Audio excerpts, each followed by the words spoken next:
Okay, once again, every eight.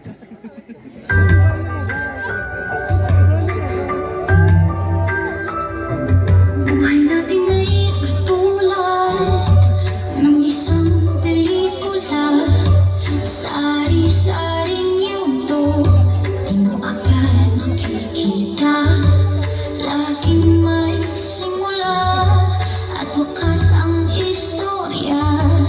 Minsa'y nagpapaluha at nagpapasaya.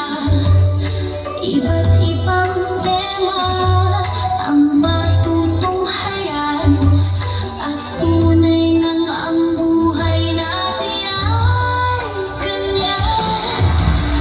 Sadyang di mo alam ang patutunguhan.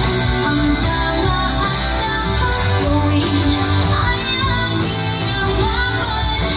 Mabubuhay tayo, ito ay minsan lang. Ang hamon ng mundo ay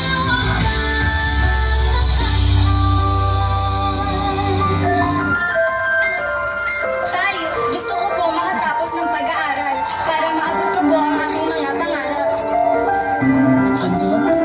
Pasensya na kung kailangan mo nang tumigil sa pag-aaral dahil sa hirap ng buhay. Kaya subusin na lang muna ang ating pag-aaralin. Anak, may sakit na rin si tatay kasi. Kaya kailangan mo muna tumigil sa pag-aaral para tulungan ako sa paghahanap buhay. Tay, gagawin ko po ang lahat makatapos lang ako sa pag-aaral upang maabot ko po ang aking mga pangarap at para mabigyan kayo ng magandang kinabukasan at maiahon sa kahirapan. at hindi mo makikita kung ano ang dulo.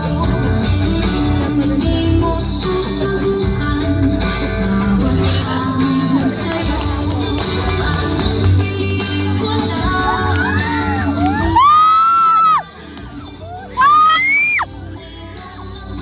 May dahilan kung gusto mo. Di mo alam ang bawat bukas. Araw ba ay sisikat sa pagdating ng bukas?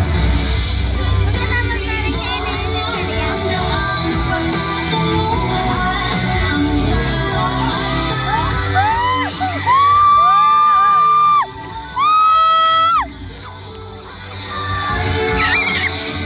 ay minsan lang. Ang hamon ng mundo